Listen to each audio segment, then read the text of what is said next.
Hello and welcome to Season 3 of Movies and Tea. I'm your host, Elwood Jones, and joining me, of course, is my wonderful co-host, Miss Kimlo. Hello. Tonight's show we are going to be, as I said, we're kicking off a brand new season, which means that we have a new director's filmography to look at. And if you haven't looked at our Facebook feed or you looked on our main blog, which is moviesandteapodcast.wordpress.com, you will have seen already that we are going to be covering this season the work of Sofia Coppola. Now, for those obviously not familiar with her work, she is obviously a key component of the American indie scene, especially coming to prominence in the early 2000s. But at the same time, she's a woman of many, many hats. She's not only a director, but she's a producer, an Oscar-winning screenwriter, actor, model, fashion label owner, photographer, as well as a member of the Coppola dynasty, which, let's not forget, includes her father, Francis Ford Coppola, her grandfather, who was an Academy-nominated composer. Her brother, Roman, is a regular contributor to the work of Wes Anderson. At the same time, her cousins include Nicolas Cage and Jason Schwartzman. And she's, as I said, she's this rare sort of combination where she satires the celebrity of Hollywood, at the same time creating these world which essentially bites the hand that feeds her. She's a celebrity film and certainly a privileged filmmaker whose one of her great loves and recurring themes is the attacking of celebrity culture. And tonight we're going to be taking our first sort of look at her filmography. We're going to be starting with her debut film, The Virgin Suicides. Now, before we obviously dive into that film, I mean, Kim, when it comes to Sofia Coppola, is she a director that you had sort of much experience with her work before, or is it sort of like one of those directors where you see one or two films and there's some big gaps in the filmography there? I'd say that most of her new stuff I haven't seen. So I started out with Lost in Translation, and then I watched Virgin Suicides. I think it was last year or the year before. I can't remember, but it might have been the year before.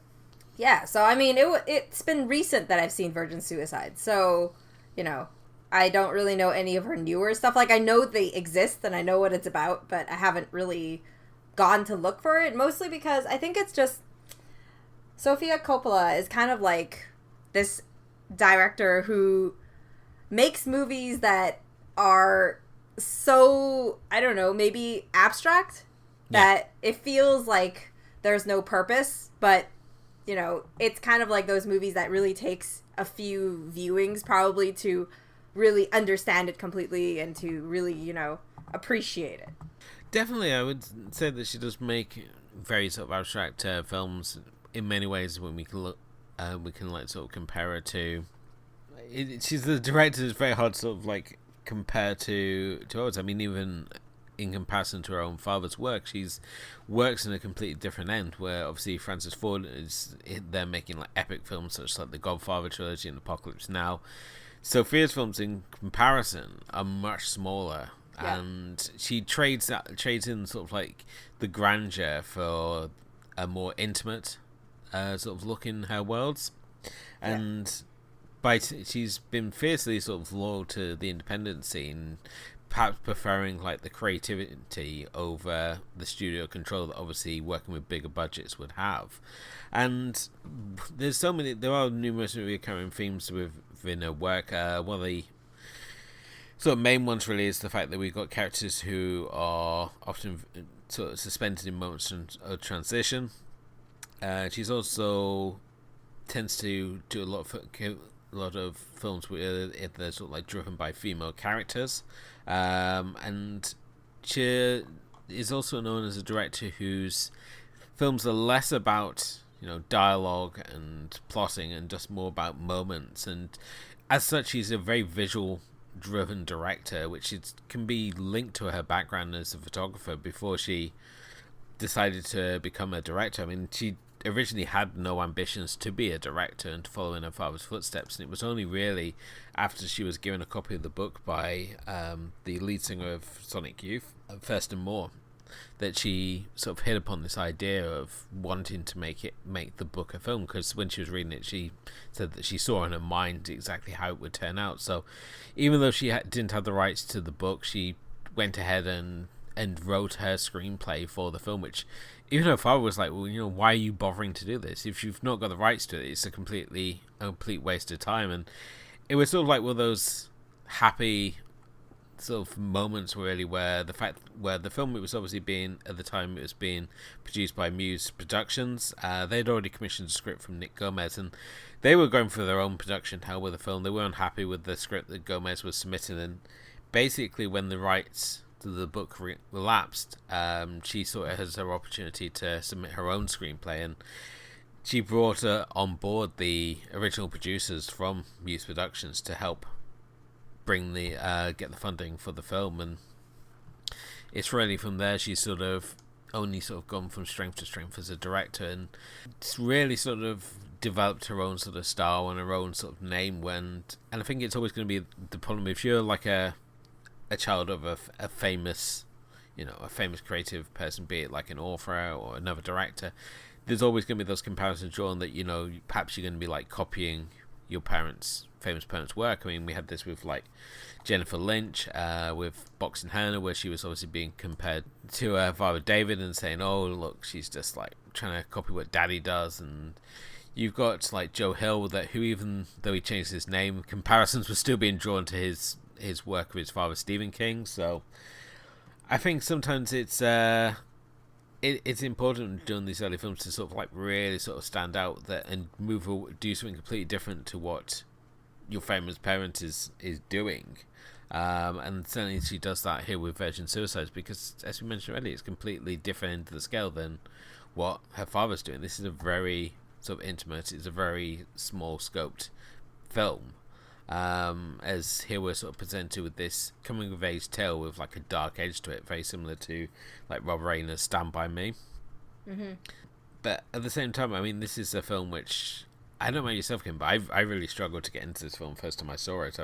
Much like Darren Aronofsky's Pi, I just felt that maybe I wasn't smart enough, or I was missing something with this film. It's like if I was like a little smarter, I probably have got why people like this movie so much.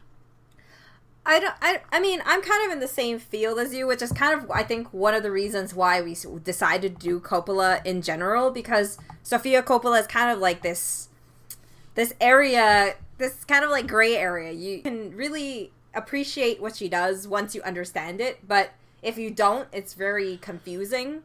I remember the first time I watched Virgin Suicides, and I was like, I finished the movie, and I was like, what? What just happened? What did I just watch? And then I was just like, oh my goodness, this is like, you already know what's going to happen. And yet the process of watching it, I think this time that I rewatched it a second time, it feels so much more, I think I felt a lot more of the movie and what it was trying to say. Maybe it's because I have more experience because of, all the episodes we've done looking at all different type of directors and stuff in the, the past 2 seasons. It's just, you're more, you see the details a little bit more. So yeah. I kind of appreciate it this time a little bit more. I can see why people, are quite hyped about this one and really like it. But at the same time, I still feel like, while I think the thing I appreciate the most out of Coppola, and I really hope that as the season goes on and I see more of her movies, especially the ones I haven't seen yet, that, it still keeps up that beautiful, visual camera work that she uses. And, that detail of, because in reality, when I was in college, I took a movie, kind of like movies and film sort of thing, and you kind of like see the different details of how certain scenes are done, and if you look at Coppola's movie, especially like Virgin Suicides and what, there are a lot of scenes that she really does really great camera work in that sense, where it feels off, but it really shows the person's feeling, and whether whether whether they're important or they're feeling big or small at that moment and that sort of stuff. So I think that Coppola, she has a lot of skill, especially in that sort of concept. And you were talking about the way that she went a different way from her father, and I think that that's a really smart thing for her, because it's kind of like moving away from the big and kind of like going backwards kind of sets her apart a little. So I think Virgin Suicides is like kind of like that movie that really gives her that separation, where it's not about especially because she's taking that female angle as well a lot of the times, and that really gives her that angle of giving just girls who are coming of age, or the feelings that they feel. And while the girls aren't really going through a lot, they're going through like everyday things in Virgin Suicide, and yet it's part of that growing up, that complex inside change that you have, that you don't see and is so baffling to everyone around them. That's kind of like the key to this film, I think. Definitely. And it's funny, I know for a lot of people their sort of entry point into Coppola's work was through Lost in Translation, and when I saw Virgin Suicides around the same sort of time that I was sort of like really sort of getting into films. So this is like early 2000, and it was when Lost in Translation came out, I made no connection between Virgin Suicides and that, and it was only when you sort of like read into reviews and stuff, and it's like, oh, she also did Virgin Suicides, that you start making the connection there. But I mean, Virgin Suicide, I watched it once, and while the experience wasn't so bad, I just felt in many ways that I came away thinking that I'd missed something, and that the ending in particular, which we'll get into in a bit later, the way that it ended, that I'd sort of like missed something on, and came away felt kind of like you, that you think you're going to get this big sort of answer of why the girls ultimately choose to do what they do, but there is no real answer, and I think that's what made this more recent viewing just a lot more easier to take, because you don't go in expecting answers, because there are no answers to give. It's just this situation, and like these boys, you're going to be left to sort of muse over this and ponder about it. And I think like the book itself is very problematic, and I think certainly now, having seen a few of her films, I can appreciate what she was going for. And then it's unique in the fact that as a first-time director, she's already established her style. When we look at other directors, such as like Tarantino, or we look at Wes Anderson, the first film is normally them sort of getting comfortable with the director's sort of chair, and we don't sort of see them sort of developing like the themes that really sort of define their work until like the second film. So with like Wes Anderson, it was like Rushmore, and with Tarantino, obviously Pulp Fiction, where we see them really sort of getting comfortable with the established themes. And with Coppola, she's right from the start. I mean, even when you look at her first film, Lick the Star, the little short film she did about the girls plotting to arsenic poison the boys in their school to make them weak, drawing inspiration from a plot point from Flowers in the Attic. She's already sort of like building on these ideas, and it's really when she gets into like Virgin Suicides that she's approaching it with that more visual sort of style as well. So right from the start, she's like laying out these ideas of the sort of stories she wants to tell and how she wants to tell them, and then she actually gets sort of a bigger canvas with Virgin Suicides, and we start seeing like those real sort of style sort of flowing through into it, which is really sort of interesting to see. But yeah, I think definitely the fact that she's going the independent route is what she really sort of needs. And I think when you consider the fact that you have critics who are still blasting her for a performance in Godfather Part 3, where she played Michael Corleone's daughter, and she only steps into the role because Winona Ryder dropped out, so she was drafted in by her father. Obviously, I've got a daughter who's pretty and can act, kind of.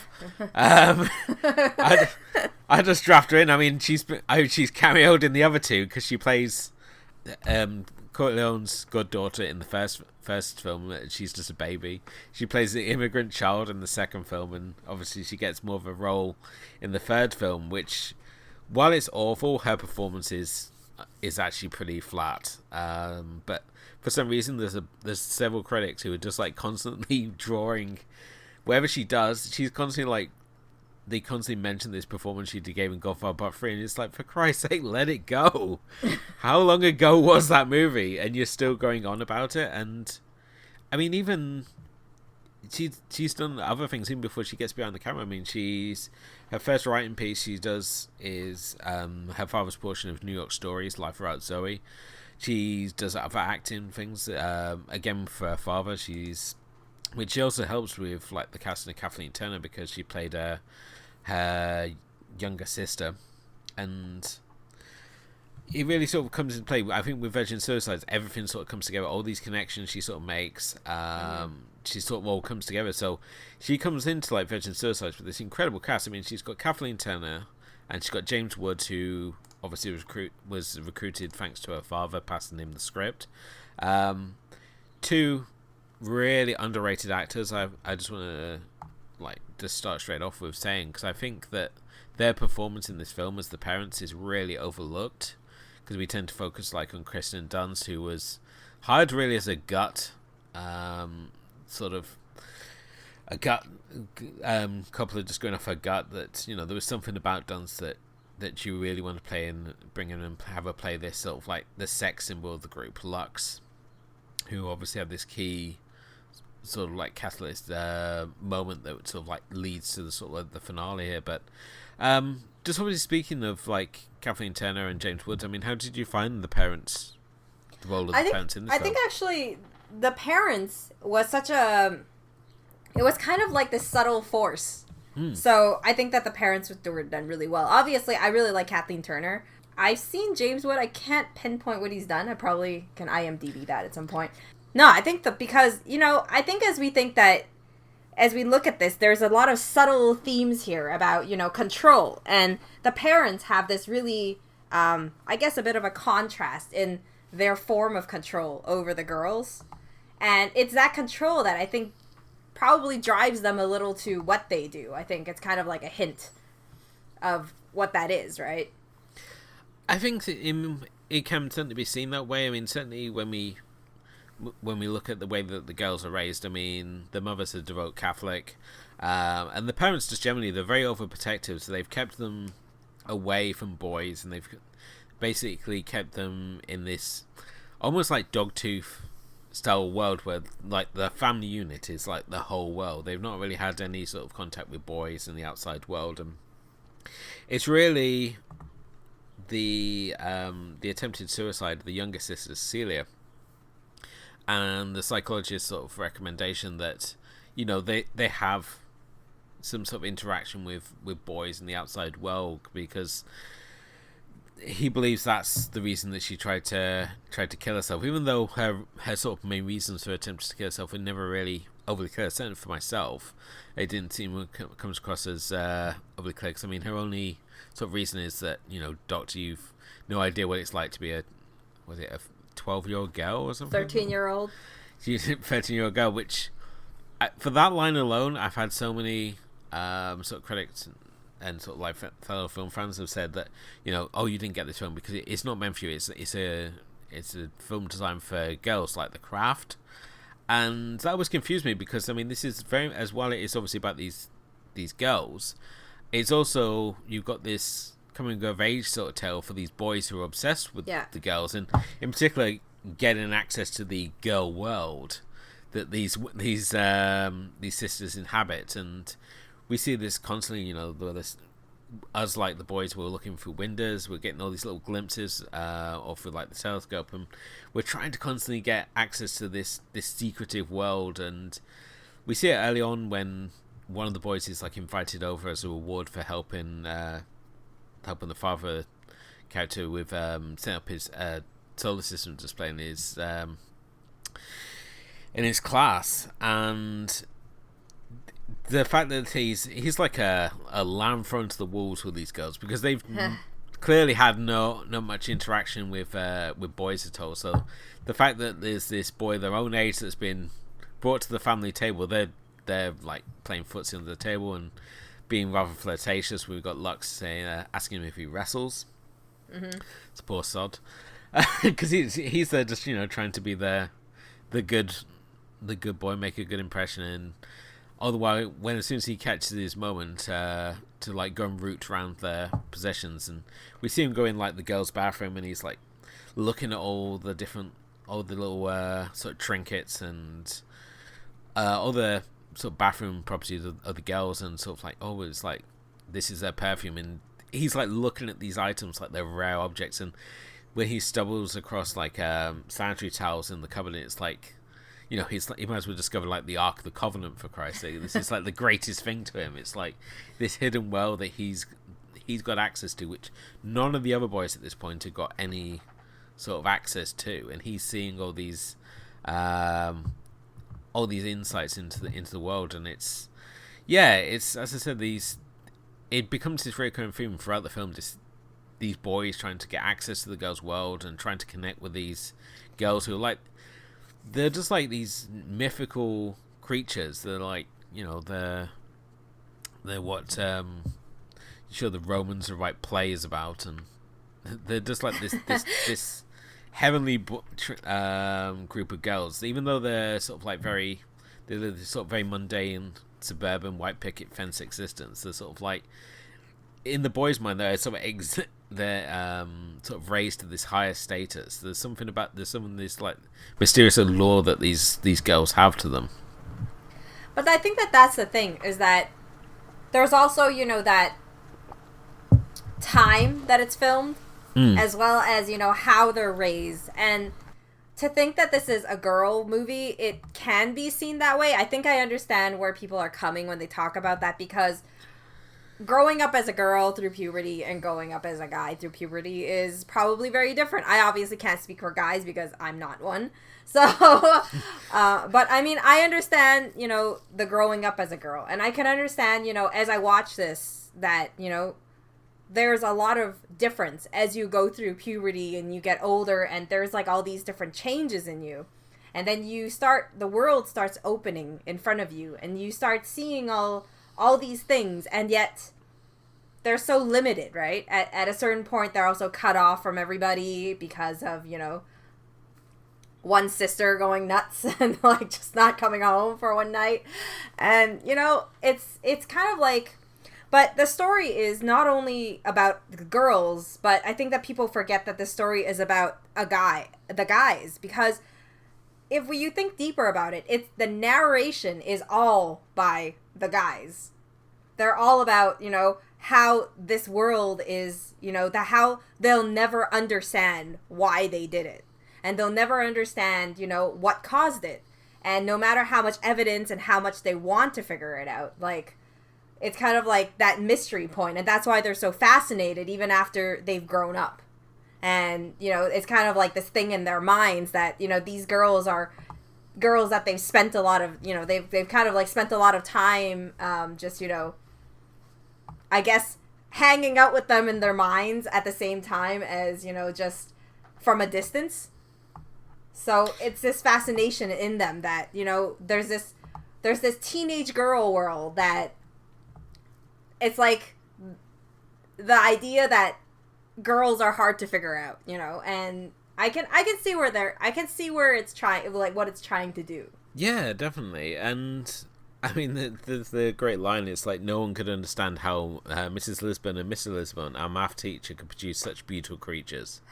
And it's as I say, it's such a boy worldview. And this is what surprised me as well, the fact that obviously we're a female director, that while she can obviously put her own experiences, like you said, into the female characters, but she so perfectly manages to capture the male side of things, this obsession with girls. And we see it like early on, the fact that the boys get invited to a chaperone party in the basement of the Lisben house, and while they're all excited to go, when they get there, none of them know what to do with each other.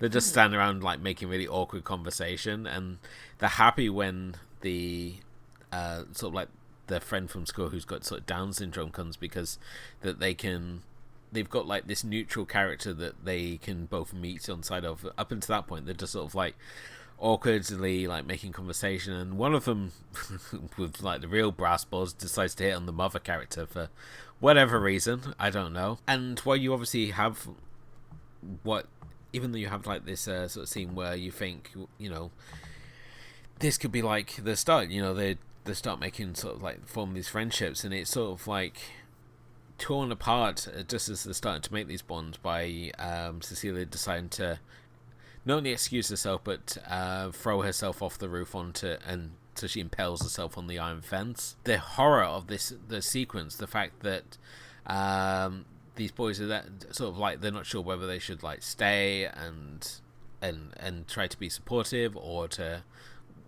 even sort of like revel in sort of this gory sort of spectacle that's in front of them, because it's just this situation they're not prepared for, just as boys, really. And we have to see them sort of like trying to be polite and at the same time get out of the house, because they're faced with this very adult situation. But even the sort of lead up to it, I love the scenes where they're like trying to cover Cecilia's scars on her wrist from obviously previously having to kill herself in the bathtub, and they've covered her bandages with like bangles and things, and even such like a grotesque sort of like shot that is shot so beautifully. The composition of the shots and stuff, and throughout even like the lead up, as we're introduced to this sort of like neighborhood and the picket fence, we've got the people barbecuing and the sprinklers and stuff, and we're sort of like drawn in, much like David Lynch does in Blue Velvet. We're drawn into like this whole 1970s like fantasy of suburban America, and it's on. You're looking at it and think, oh wow, there's all these like picturesque shots, and then like suddenly bang, we've got girl in the bathtub, and it's sort of like Cecilia was the first to go, and it's like, where the hell did that come from? At least give us some sort of lead up here. And constantly when we have these moments, they come out of nowhere, and she somehow manages that same sort of skill that Park Chan-wook does, where she can take very grotesque images and very beautiful images and put them side by side and just really make them something special. I think,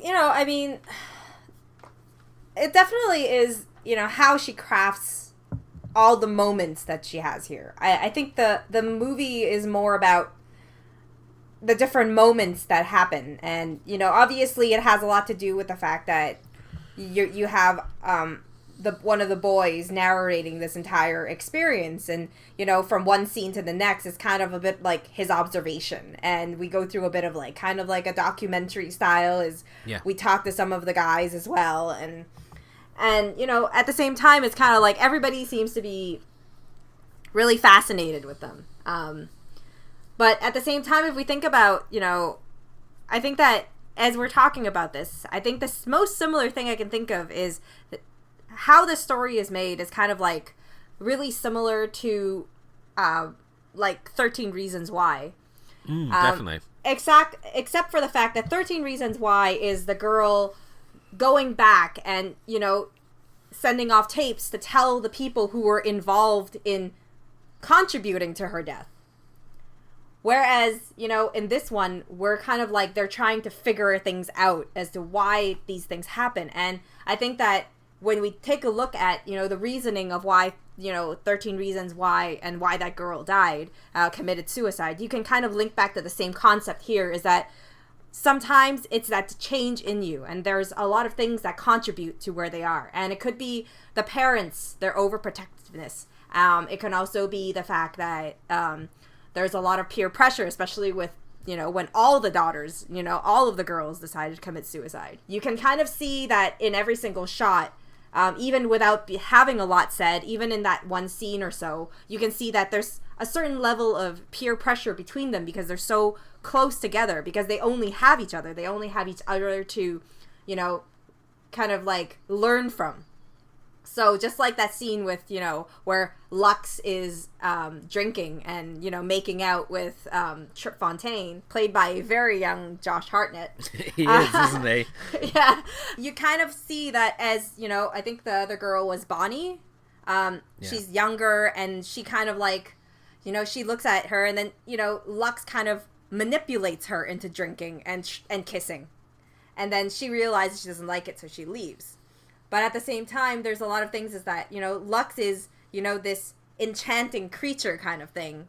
You can call her that way, I think, because she really drives the movie in the sense that it's her experiences that really lead us into, that whole different stage of, growing up and boys. And she's really like brave enough to kind of like try and step forward and explore it more. Whereas, the other girls are kind of more, laid back, and they're kind of more, they kind of sit back and observe a little more. They're a little awkward. But you can see in every single scene, just by how they interact with the boys, like in that party, what each of these characters are really like. You start seeing kind of like the personality of the girls. And I think it's these little details that really, make Virgin Suicide something like, it's really subtle. She really expects the audience to be smart and observant that's why it's a movie that you really need to see a few times, catch all these little things. I don't really agree that, maybe more girls are going to be able to relate to this. But at the same time, if you observe it enough, you probably could catch on a lot of these little things as well. Yeah. There's many, even though it's already, it's a first sort of film, but we're starting to see these themes creeping through that are going to really become reoccurring themes as we obviously go through the filmography. We're probably going to find ourselves coming back to these again and again, and obviously with the main one here being loneliness, the fact that these girls, the only world they know is the one that the parents have created for them, so the only company really have is with themselves, and outside that it's sort of like any connections they make at school. But you said yourself, Lux is sort of like, in terms of this story, she's sort of like the wild child of the group, as she's the one who's like most keen to sort of like break away and to have experiences. And we see it early on when the girls are sort of allowed to sort of mingle more with like the neighborhood, and she's using her sort of burgeoning sexuality to sort of like tease the knife sharpener guy who's there, gives her a free 10-minute demonstration because he's a pervert. And obviously, you said to the radio, she goes off and she gets involved with Trip Fontaine, and she seems to be like she's sort of like really sort of like this key figure, and the one who's sort of like going to be the one who's going to bring the others out, whereas the others seem to be quite happy to stay in the world that they have. She's the one who's like wants to get out there, but she's at the same time still sort of tied to her family's rules. And I think I've seen people who said, it's like the parents, and they're the ones to sort of blame here. But at the same time, the parents are hardly these like demonic or monstrous characters. It's even, yes, the mother's a Catholic, but she's not like the sort of domineering like Catholic Carrie. mother. Yeah, she's not like, no one's getting put in the cupboard of shame here. Yeah. I think that if you think about it in that angle, I was just thinking about it now, is that, you can say the parents, because of their overprotectiveness and their over control over the girls, that there could be a contributing factor because but then, that kind of brings out the question of parenthood, like parenting, right? Yeah. How much control is good? How much protection is good? Is it because they haven't been exposed to the world before that, Lux's heartbreak hits her harder than, and she kind of like, starts making out with guys, boys on her roof and whatever like that, right? Makes her more wild, more, excited to go outside and just see more and kind of like break the rules because she's had a taste of freedom. But, where is the balance? But are they wrong? Because the parents think that they haven't done anything wrong. Because, at the ending, when they're talking about it, they were talking about like, none of my daughters lacked for any love. There was plenty of love in our household. I never understood why. But was it love? That's the main, they did it out of love, but then is it because of their, kind of like the imprisonment of the girls that they got, pretty much on house arrest in that sense, or they just were like locked up in their house for months on end, right? So like a lot of imagination, a lot of things were going on in their minds, while obviously, the boys are also having their imagination at the same time, the girls are also living through, different things. And is that what contributed to it? There's a lot of reasons, I think. I think that, there isn't one reason why something happens. And that's pretty much what I feel the story is about, is that, life is, not the whole thing that you see. It's a collection of things that happen, a different elements in your life that cause you to make decisions. But at the same time, it's really obvious that, that the mass suicide that they had was I feel like a part of it was, peer pressure, because obviously they didn't die all together in one way. They died in various parts of the house, and, I think that part, and especially, I don't know if we should jump to the ending right now, but, I think that ending segment was done so well because, it kind of like, especially like as you don't know and the boys are going downstairs and you kind of just see that, is it a whole setup for them, right? Where, they just see, like, it's just those feet everywhere. You don't really see what happens, but then they talk about what happens and how each of them died. Yeah, because it's basically, we get to the end where we think that, the boys are going to help the girls escape, and they're having this fabulous imagination about the things that we have this fantasy where, they're on this road trip and they're going off to fantastical place. They're because up until this point, towards the end, the girls are pretty much on complete lockdown, so they order like catalogs and magazines just so that they can live these sort of like the world outside the family home, and they can go on these fantastical trips in their mind. And at the same time, the boys are ordering the same things that the girls are, so that they can be joining them. And we see these like snapshots of them, and they're like visiting Thailand and China and like going to these really exotic places and having these wonderful adventures, and the sort of lead up to them where they're sort of going to liberate them, so to speak. And they got this sort of like daydream where they're on this road trip and everyone's sort of like happiness and like wonderful sunshine, and they go to the house and she's like, just wait here, we'll be right back. And they sort of like, they then obviously go to find out where Lux has gone, and they find, they stumble across the bodies of the remaining girls, and the fact that they've all chosen to end their lives in different ways, be it through sticking their head in the oven or hanging or asphyxiation. In the case of Lux in the garage, it's like bang, just straight out of nowhere. We get no pre-warning of it. There's no premeditation. It's just like suddenly hits you, and we're left like the boys. We have no clue why this has happened. And I think in the minds of viewers, there's always this idea that we have to assign blame. And in this case, it's obviously the most obvious one would be the parents. But when we look at the parents, they're constantly willing to move boundaries. It's like, yes, with the death of their daughter, they sort of like close ranks and they want to try and protect their daughters. And at the same time, they're willing to sort of move ranks, and it's through the father. The fact that he's willing to let them go to Lux to go to the dance if all the other daughters go to the dance as well. So we see like the boys, they organize dates for the other sisters so that Lux can go to this high school dance, and I think that's a really cute scene. And then we see a very young Hayden Christensen. I know, it only spotted it afterwards. I didn't see him and go, oh, that's Hayden Christensen. But again, there's more wonderful clumsiness. I think that just the interactions between boys and girls in this movie, it's so wonderfully clumsy, because I know growing up as a boy, I couldn't talk to girls. It's sort of like, the only way I could talk to girls is by making mixtapes and and just like finding ways through that I could obviously talk to girls, because if you try to talk to girls, it's just a lot of sweatiness and umming and ahhing and running away and shouting things in the distance. Which is kind of what we see here. And so it is very, it is very like binded to reality in that sense. But as I was saying, it's like the parents, it's when Lux obviously breaks curfew because she's been off having sex with Trip Fontaine on the football pitch, and the whole fallout of that situation sort of really is when they really sort of locked down in the family home.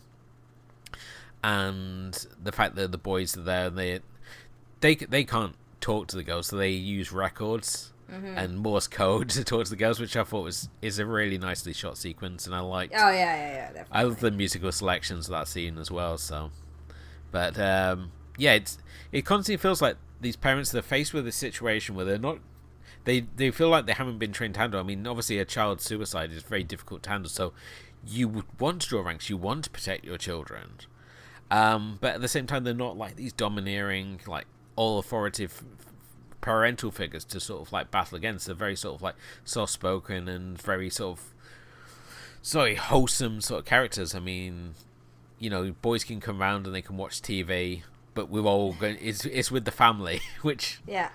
I've never been in that situation where you have to like sit around and watch TV with like your potential girlfriend's family or not, but I know. But I think that it all comes down to the concept of control, right? Like, there's kind of like this control over the girls, and then the situation, and I think that, you know, if you think about it now, like I said before, it you know, you can say the parents have fault in this situation, but at the same time, you know, you can't blame parents for protecting their kids. No. Because, and you can never, and, you know, to be fair, maybe there's also the subline that, you know, no one knows how to be a perfect parent, you know?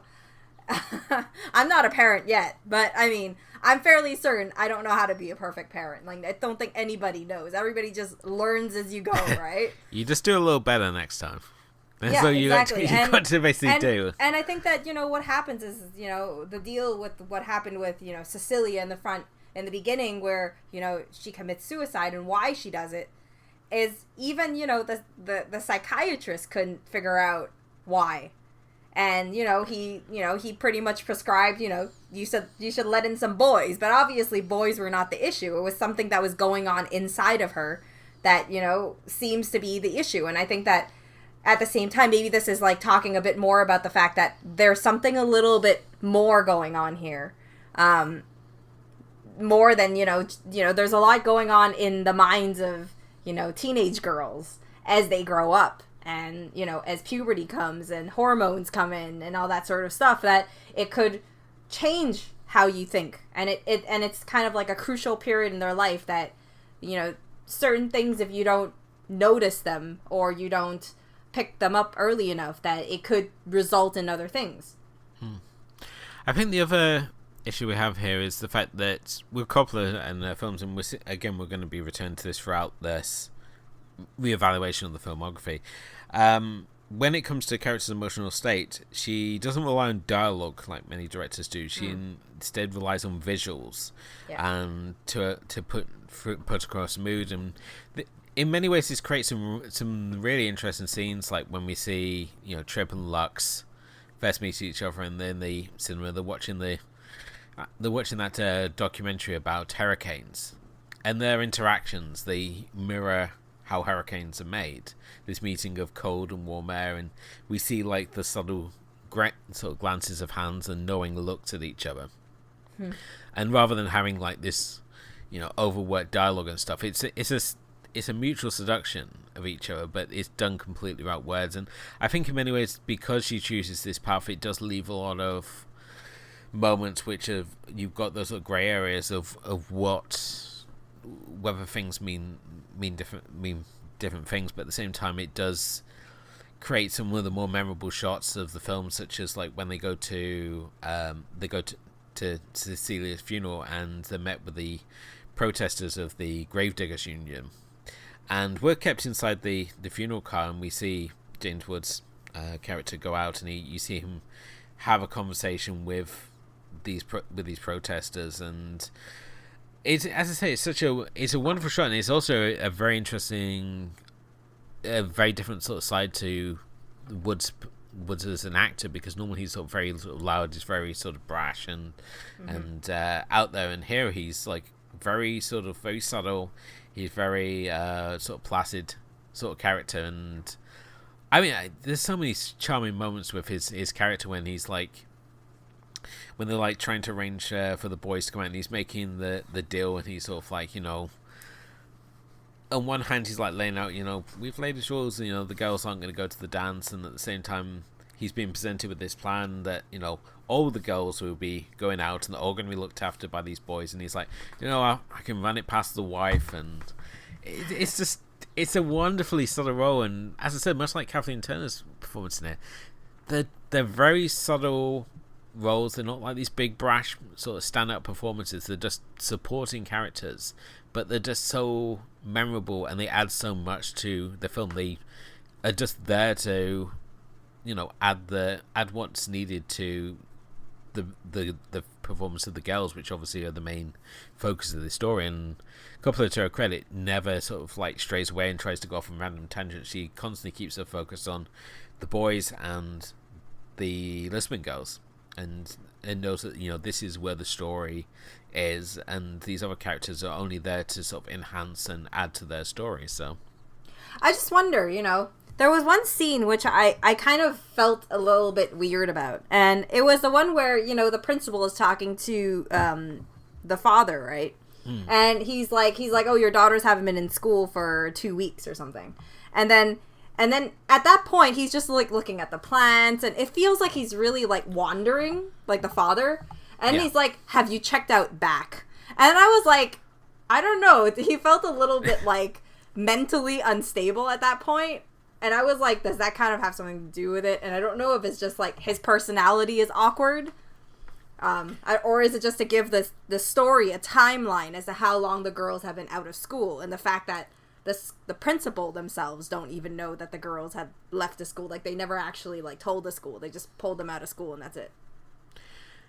I think you hit it on the head. It's about establishing timeline.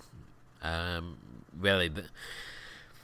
Certainly, it plays off his character. I mean, he's just, as we said already, he's just a mild-mannered science teacher. He's not this remarkable sort of man. He's just, as I say, he's just a science teacher. His wife's a homemaker. These are just very average people who just have exceptional daughters. As I said, in that sort of base level of just male fantasy, these girls are exceptional. The fact that these boys are still obsessing over these girls, like, even as adults, it's mentioned in the opening narration, the fact that when the boys get together, at dinner parties or cocktails, their first sort of conversation is always about the Lisben girls and what happened, and the fact that they've amassed this sort of very sort of almost grotesque obsession with the girls, that they collect all these little mementos of the girls' existence, and they've kept them while at the end of the film, with the parents moving away, they basically have like erased any sort of existence. They've just got rid of everything from the house, and they've just sort of moved on. Every time I watch this, I think maybe this was the time I noticed that one detail, that one trigger point, but it's not really. It's just like a collection of many little moments that lead to these girls being put in this situation where, from my own perspective, it felt like they see suicide as the only escape that they have from this world, that they don't see themselves being able to escape it any other way. So yeah, because at the end they're given the option. The boys are like, yeah, we're gonna leave, but the whole plot of it is that they lured them there to find them dead, to find them in the end, right? And I think that there's like kind of like that's kind of like the plan is that they were going to do that, but the trigger is what is the trigger behind it, and that's the main question. And where as audience we never really figure it out, and I think in the end that's the key, is that everybody can have a different answer to what it is. Some people might blame the parents and, their control, their overprotectiveness. Other people would blame it on, maybe it's just peer pressure. Lux was feeling down, and then as they spent time together, maybe, she convinced them that, life was worse and they were just depressed, or they were just depressed from, being locked up. They had a bit of like a cabin fever craziness going on. Whatever the reason was, it's it's part of, it's all part of, growing up and the mysteries of, the decisions you make. And, I know that I went through a phase when I went through puberty and coming of age of, having some pretty dark thoughts as well.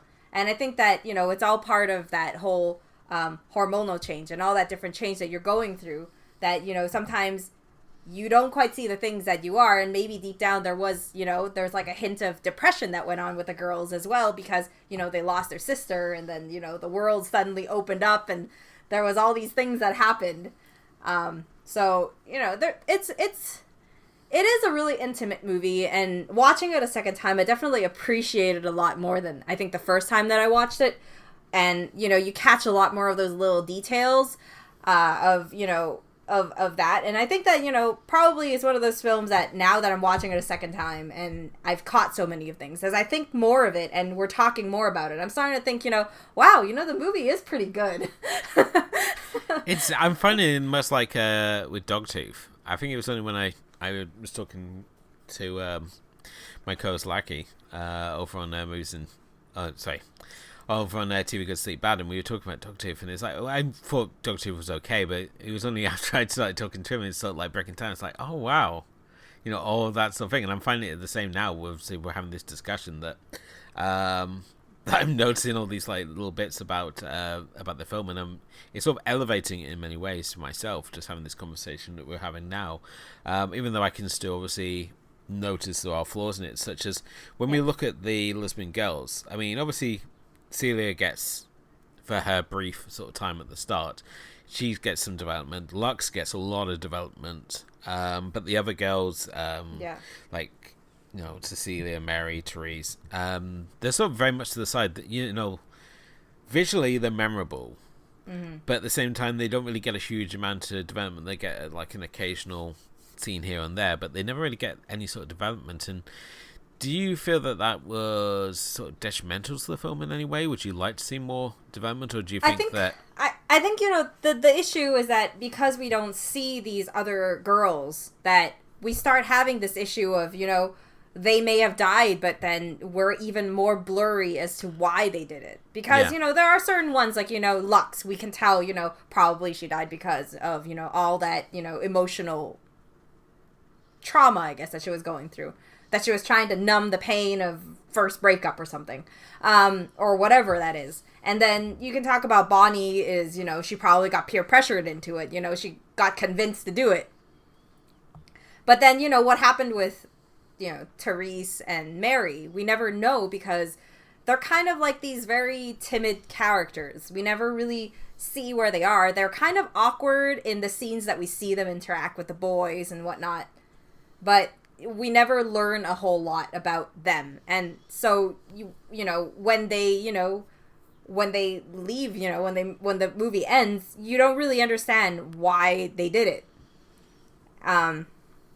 So I think that's the main reason. Like, that's the main thing, is that, like, if there was anything, I would say that would be one of the most detrimental points, is that, the lack of detail makes it hard to pinpoint. But then, is it done deliberately? Because, there's always, like, the shining daughter kind of moment, right? And then there's other girls who are just supporting, and they just happen to be there at that time, and then they ended up making the decision. And sometimes, the people you don't see make these decisions as well, but it's because you don't understand them, because you've never, communicated with them. Yeah, definitely. Right? Yeah, so, I mean, like, I just want to end on a note, because I did compare this to 13 Reasons Why, and I think, because, okay, I'm going to use this in a sense that 13 Reasons Why I only read the book, I didn't watch a TV series, okay, so I'm on different pages on how the TV series is, and I think that if we were to compare the two, and one being a modern version, and one being, a total different approach to very similar situations, yeah, I would say I would prefer Virgin Suicides over 13 Reasons Why. The main reason being that in Virgin Suicides, you feel that there's a lot of contributing factors to why they did it, but we never pinpoint who it is. In 13 Reasons Why, you take the angle that she is now plotting this big elaborate plan after she committed suicide to put guilt into different people of why they caused her death. And I know people are gonna like be super angry if you're super passionate about 13 Reasons Why, and it's all about depression and all that stuff. I get it, but the book, it was structured. It was very. It made Hannah Baker is the main girl, very manipulative. Because you're doing something like that, it feels manipulative. Whereas in this one, you're using an observation. You're using the boys as an observation into this baffling world of girls, and you see this stuff happen, and then you're trying to figure it out. And both, I feel like, are using that same angle of depression and some sort of emotional issues, some sort of mental illness, maybe something like, deep down that we don't quite know what is going on. Both of them is coming of age, and both, there's a lot of parallels, but, this is how I feel about it. And that's why, when I think about it, I think Virgin Suicides is a better movie, because it might not give you all the answers, but sometimes these things don't have answers, Oh, I mean, yeah, there's obviously comparisons we've drawn to 13 Reasons Why. 13 Reasons Why is obviously very clear in its sort of focus of the fact it's a mystery based around a suicide, and that you're piecing it together, all the sort of key players who led up to this sort of key moment that caused Hannah to take her life. And it's got, as I said, it's designed, it feels like a very different sort of audience. Well, I really liked 13 Reasons Why, both seasons, and looking forward to the third season.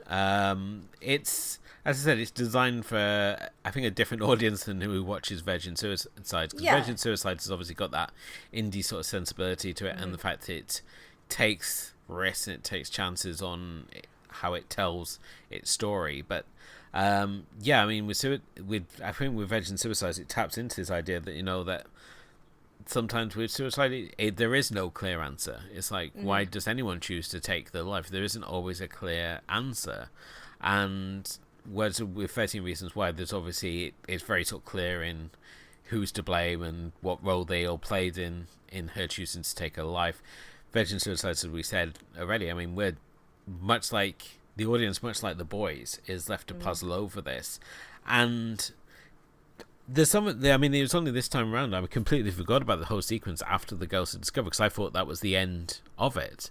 But we have this whole sort of epilogue sequence where it shows how life continues to move on. The fact that, while it was this shocking event for the community still moved on, and the boys went on to graduate, and to the point where even we get the sort of dance, the graduation sort of dance, and the theme's asphyxiation because of the swamp producing all this noxious gas, and we see these people like dressed in like bejeweled gas masks with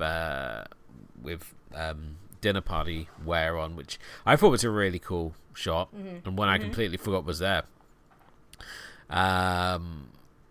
But yeah, the fact that you can have like a girl has died by, well, several of the girls have died for asphyxiation, yet, a couple of years down the line, perfectly fine to have that as the theme of this graduation party. We see no sort of like thing for it, and just the idea that life moves on. Yeah. I thought, while perhaps it felt like it dragged on the film a little longer than I wanted, because at that point I was pretty much done. I think it adds a little more to the world. It's that little note that, while these moments are shocking when they happen, life does continue. People forget. People forget, and at the same time, people also, from the beginning, from Cecilia's death, we see that, people are trying to understand the situation and raise awareness to be, aware of these things that can happen to, the kids, the teenage girls and whatnot, or, just to, and I think that, there's a lot of, effort in how that's being done. You just reminded me now of one of my favorite moments of the film, and as Cecilia dies, you've got the news channels are running. They're running the scandal story, and you've got the girl who planned to kill herself by putting rat poison in a pie, but her grandmother, who's got a sweet tooth, ate the pie. And I don't know, maybe it's my warped sense of humor, but I thought that was stupidly funny. Yeah, but I think that scene actually was a nod to Lick the Star. Yes, because obviously the girls are planning to use arsenic, and they buy the rat poison. So yeah, I'd never made that link until just now. Wow. Wow, you learn this. This is the great thing about this show. We learn something new every time we go back and reevaluate. There's a lot to Virgin Suicides to talk about, and honestly, at this point, I think we've already talked about a lot of the stuff that that's been on our minds, and a lot of it has been cleared up, I think. Even I've actually gotten a clearer picture of the movie so far just by talking about it. As of yesterday, when I finished watching the movie a second time, I was still thinking through some of the things. Yeah. Oh, definitely. I mean, this is a film that since I first watched it, I've been trying to sit down and write a review of it, and every time it's just been that impossible mountain to know where it has. It just felt like that movie that it's like, where do I even start? But like just now, the fact we sat down and discussed it, it feels like I think I've taken a different, I don't dare to say a different opinion of the film than when we started this episode. Just so it'd be really interesting to obviously see what you, our listeners, obviously made of Virgin Suicides. Whether are you a fan? Did this show change any sort of opinions? Did it raise any sort of questions? So let us know. We'd love to hear some feedback on that. Whether just through Facebook or Twitter, or just in the comment section. Please let us know your thoughts on Virgin Suicides. We'd love to hear it. Obviously, a difficult film to sort of pair with anything else, but I think throughout this episode we've somehow managed to find some interesting ideas. Certainly, I mean, you mentioned already 13 Reasons Why, which I'd say is a very good comparison piece, and certainly Lick the Star is it's it's not a perfect short, but it's 15 minutes of your life that aren't going to exactly be wasted, and it's a fun introduction piece for Sofia Coppola and her sort of finding her way. I think it's very interesting. But for myself, for viewing the film that I really sort of want to recommend first off would be The Wolf Pack, which is a documentary about these brothers who, like the sisters, they were kept in the family home in New York, and they would only be able to sort of like escape with their father had sort of like passed out or had left the key out, and they would go out on these excursions in the sea, but the rest of the time they were just almost 365 days they're in the family home, and they basically spend the time watching movies and recreating movies. So they would watch movies and they write the script down. They just keep pausing the tapes and write down the scripts, and they make all their own sort of costumes and the homemade things, and they would recreate films. And you see their versions of Batman, and they've got their own batsuit that's made out of cardboard and stuff. And it's a really interesting documentary, just following these boys and their eventual release, shall we say, into the outside world, and the lives they're able to form for themselves through the help of the documentary filmmaker. The fact that they were able to finally get this sort of freedom and have lives of their own outside the family house. But I think it's a very similar sort of situation to what we see with the Lisben girls, who obviously don't start making their own films, but they find their own ways to escape, and these boys find their escape through remaking their favorite films. So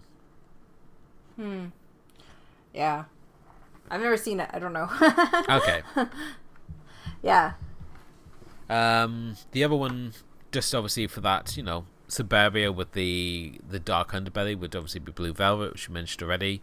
And I would also perhaps want to pair it with, as we said, Rob Reiner's Stand By Me. The idea of a coming of age story with that dark edge, where we've got these four boys going on a road trip to see a dead body. I think while it's obviously it's not as deep as this film, I think it certainly taps in one of those rare films where it sort of taps into childhood, and certainly this idea of childhood and growing up together. And I know when I watched it as a kid, and it's funny the fact that they have this age rating on it, but you really want to watch it younger than the 15 rating it had because you appreciate it a lot more. And yeah, I think it's just it perfectly, like this film, it just perfectly captures what it is to be a child and growing up and trying to make sense of the world around you, even if it does go on a slightly lighter tack than what we have here with Virgin Suicides. Yeah. Anything for yourself, Kim? Yeah, well, I mean, I already talked about 13 Reasons Why, obviously being one of those top ones that I linked to this one. I actually did further viewing in kind of a more, I guess, an unstable mentality kind of concept.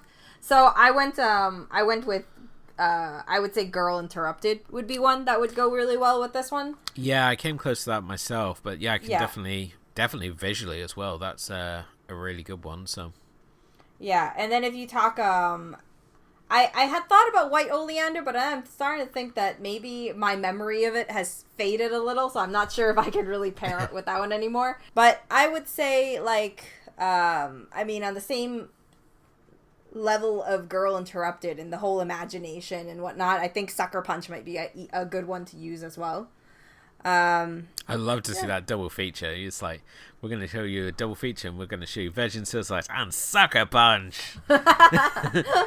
It's all like, which order do you play? Do you play Sucker Punch first, no. You'd have to play Sucker Punch second, because as sad as that ending was, the movie process is actually not too bad. It's like it focuses on that imagination even more than like Virgin Suicides does, right?